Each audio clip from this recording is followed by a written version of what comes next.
आज हालत यह है कि शिक्षा का सरकारी ढांचा पूरी तरीके से बर्बाद हो चुका है और प्राइवेट स्कूल लूट के अड्डे सरकार के सामने पैसे की दीवार खड़ी कर दी गई है और जो जितनी ऊंची दीवार लांग सकता है उसके लिए उतनी बेहतर शिक्षा का इंतजाम किया जाता है।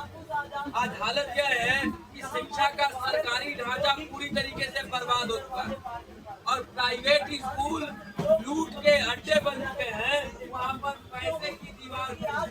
आप लोगों में से भी ज्यादातर लोग अपने बच्चों का एडमिशन कहीं ना कहीं अभी कराए होंगे और वह जान रहे होंगे कि एडमिशन फीस के नाम पर, एक्स्ट्रा करिकुलम फीस के नाम पर, ट्यूशन फीस के नाम पर जूते कहाँ से खरीदेंगे, बस्ता कहाँ से खरीदेंगे, कॉपी किताब कहाँ से खरीदेंगे। इन तमाम चीजों के नाम पर लोगों की जेब से एक एक पाई वसूल लेने का पूरा तंत्र वहाँ पर चल रहा है। जो लोग यहाँ पर बैठे हुए हैं, हो सकता है कि इसमें से एक बड़ी आबादी अपने बच्चों को किसी न किसी प्राइवेट स्कूलों में भेज करके उनको पढ़ा पा रही है। लेकिन हमारे देश में करोड़ों की आबादी ऐसी है जो खेतों कारखानों में मजदूरी किसानी कर रही है। क्या सपने में भी वो अपने बच्चों को ये स्कूलों में भेज करके पढ़ा पाएगी? तो एक बड़ी आबादी को आज शिक्षा से इस रूप में दूर किया जाता है। जिन नेताओं मंत्रियों का 5 साल पर थप्पा लगा करके हम लोग चुनाव करते हैं कि ये शिक्षा स्वास्थ्य की व्यवस्था को खराब करेंगे और चुनाव जीतने के साथ ही प्राइवेट स्कूल खोल करके, प्राइवेट अस्पताल खोल करके शिक्षा को लूटने का तंत्र विकसित करते हैं। और परिणाम यह है कि एक बड़ी आबादी सचो उसके लिए 78 साल की आजादी के बाद काला अक्षर भैंस बराबर हम लोग देश भर के झुग्गी बस्तियों में सैकड़ों जगहों पर पढ़ा रहे हैं और आम अनुभव हम लोगों का है कि 13-14 साल के नौजवान वहाँ पर पढ़ाई छोड़ देते हैं। एक बहुत ही भीषण स्थिति है किसी लोकतांत्रिक समाज के बाद आजादी के तरीके से हो सकता है कि आप लोग अपने बच्चों को पढ़ा ले, लेकिन 12वीं आपके घरों के बच्चे पास करेंगे तो IIT या नीट का एग्जाम देने के लिए जाएंगे ना, CUET का पेपर देंगे ना। जब यह पेपर होगा तो क्या किसी बच्चे से पूछा जाएगा कि तुम 2000 वाले स्कूल से पढ़े हो या 20,000 वाले स्कूल से पढ़े हो? हर बच्चे के लिए पेपर एक, और अगर पेपर एक होगा तो हर बच्चे को अपनी योग्यता विकसित करने का मौका भी एक मिलना चाहिए। कहीं तो कभी परीक्षा में फेयर कंपटीशन कोई नहीं करता, लेकिन क्या यहाँ पर ऐसा अगर कोई ऐसा है जो बोल सकता है कि मोदी में सबके घरों के बच्चों को एक तरीके को कोई नहीं कर सकता है।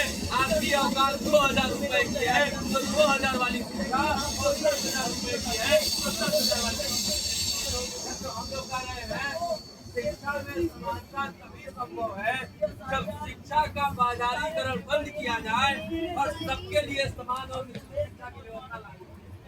और पहला मुद्दा हम लोग यही बनाना, दूसरी बात साथियों हम लोग रोजगार के सवाल जो लोग शिक्षा दे रहे हैं उनके सामने दूसरा के जैसे आमतौर पर जब हम लोग ये सवाल उठाते हैं लोग कहते हैं सरकार कितनों को रोजगार दे।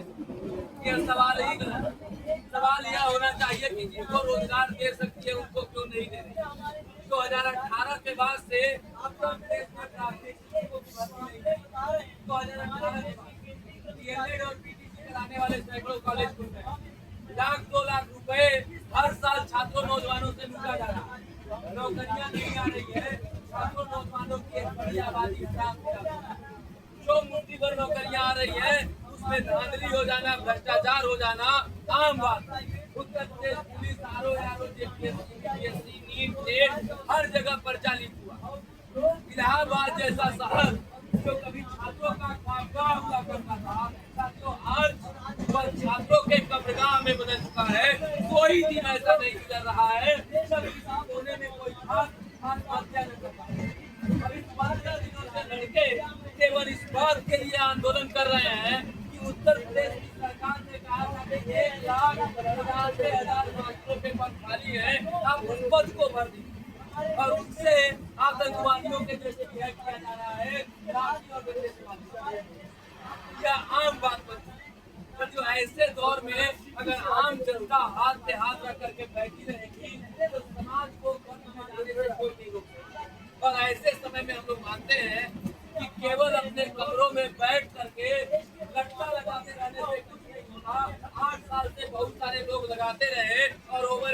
बाहर हो गए।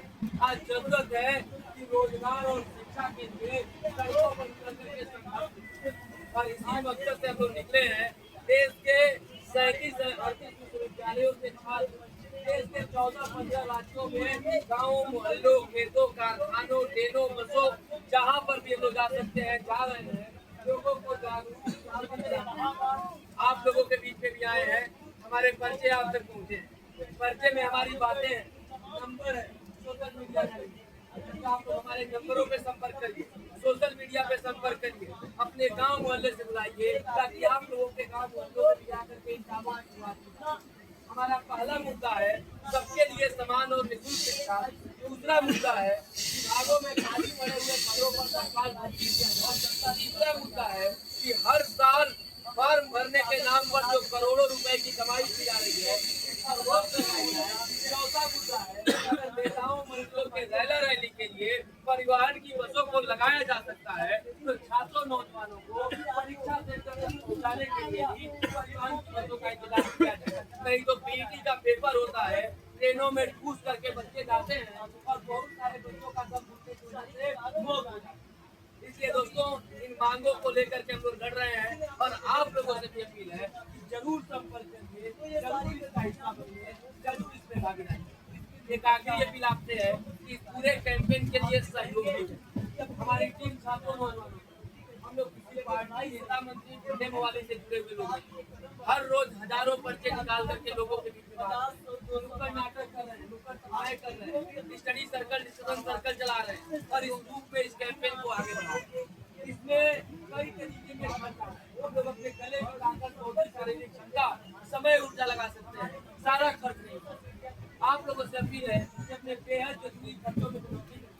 जो अधिकतम संभव सहयोग आप लोग कर सकते हैं 25, 50, 100, 200, 500, 1000 जिसकी जो अपने क्षमता के अनुसार आप लोग सहयोग करिए, संपर्क करिए, इस अभियान से जुड़िए, इसका हिस्सा। नमस्कार साथियों, देख सकते हैं ये कुछ 4-5 बच्चे ट्रेन में चढ़ते हैं। आपको ये अक्सर देखे होंगे, मैं तो हमेशा ट्रैवल करता हूँ तो ये हमेशा मिलते रहते हैं। ये आपको सुबह में ही मिलेगा जब जैसे ही आपका इंटरसिटी एक्सप्रेस जो आपका बनारस से खुलता है तो ये वाराणसी सिटी से बच्चे 4-5 बच्चे, एक यहाँ पे लेडीज़ रहती है भी दीदी, इस ट्रेन में वो चढ़ता है लोग और इनकलाब जिंदाबाद का नारा लेते हुए पूरा एकदम एक्टिव रहता है। और उसके बाद क्या करता है, ये अपना भाषण देना स्टार्ट कर देते हैं, मतलब शिक्षा को लेकर, बेरोजगारी को लेकर, यानी तमाम प्रकार के ये सब करने लगते हैं। देख सकते हैं मैंने भी 10 रुपये यहाँ पे दिया और तरह तरह की चीज़ों को, बात को बताते हैं, लोगों के साथ अपनी शेयर करते हैं। और इनका बहुत सारा चैनल है, यूट्यूब पे भी है और सोशल मीडिया पे भी। वहाँ पे बोल रहे कि हमारे चैनल पे जाकर देखिए हम किस प्रकार से हम काम करते हैं, हमारी संस्था किस तरीके से काम करती है, इस बेरोजगारी को लेकर, महंगाई को लेकर हम लोग किस प्रकार से लड़ते हैं। तो वो इस तरह की सारी चीज़ें ये बताते हैं और अपना शेयर करते हैं, ठीक है। तो उसके बाद सारा कुछ बोलने के बाद ये बोल रहे हैं कि देखिए हमारी आवाज़ तो हर किसी के पास पहुंच नहीं सकती, ठीक है। हम जो काम कर रहे हैं उसमें हमारा को हर कोई साथ दे नहीं सकता है। तो हम जितने यंग लोग, लड़के लड़कियां जितने भी रहते हैं, इस संस्था से हम जुड़े हुए हैं और जन जन की आवाज़ हम उठा रहे हैं, ठीक है। तो इसमें सहयोग का आप लोग का बहुत ही ये हमारे लिए ये रहता है, हम लोग और आगे कुछ कर सकते हैं, ठीक है। तो देख सकते ये भैया 100 रुपये दिए हैं, 200 का नोट दिए, दीदी ने 100 रुपया उनको चेंज करके दे दी, ठीक है। तो बाकी इस तरीके से करके 100-200 ये हर रोज़ अपना ये काम करते रहते हैं। तो ये कहाँ तक सही है ये मुझे भी नहीं पता है, बट आप लोग अगर इस वीडियो को देखेंगे तो ज़रूर मुझे कमेंट करके बताइएगा क्या वाकई ये लोग जो कर रहे हैं वो सही करते हैं या नहीं करते हैं, या ये एक तरह से धोखा है कि इनकलाब जिंदाबाद का नारा पर लेकर ये लोग ऐसा स्कैम कर रहे हैं। हो भी सकता है, ठीक है। बट अगर ये स्कैम नहीं कर रहे हैं तो ये मैं इनको सैल्यूट करना चाहूँगा, क्योंकि ये बहुत ज़बरदस्त काम कर रहे हैं। मैं अक्सर इस ट्रेन से जब भी सफ़र करता हूँ तो ये मुझे दिख जाता है। तो मैं इनका जो पर्चा है तो पर्चा लेकर मैं रख लेता हूँ, फिर वापस इनको पर्चा रिटर्न कर देता हूँ। मैं पर्चा फाड़ता नहीं हूँ और ना ही फेंकता हूँ, ठीक है। बाकी जो मेरे से जितना सहयोग होना चाहिए 10, 20, 50 जो भी है मैं भी इन लोग को हमेशा दे देता हूँ, ठीक है। क्योंकि भाई इनकलाब जिंदाबाद के नाम पे नारा लेकर ये लोग कुछ हक की बातें उठा रहे हैं, बेरोजगारी को लेकर, शिक्षा को लेकर, शिक्षा सबको एक समान मिले, मेडिकल से लेकर यानी तमाम प्रकार का जो भी बेसिक जो नीड होती है, जो एक इंसान को जो नीड होता है उसके लिए ये लोग आवाज़ उठाते हैं। देख सकते हैं भैया को 100 रुपये रिटर्न कर दिए हैं, यहाँ पे भैया 100 रुपये दिए हैं, यहाँ पे मोटिवेट होगा एकदम फुल्ली। सब लोग मोटिवेट होकर अपना सब कुछ देता है, जो जिसको इच्छा होता है देता है, जिसको इच्छा नहीं देता, ठीक है। ये इनको पे डिपेंड करता है भैया।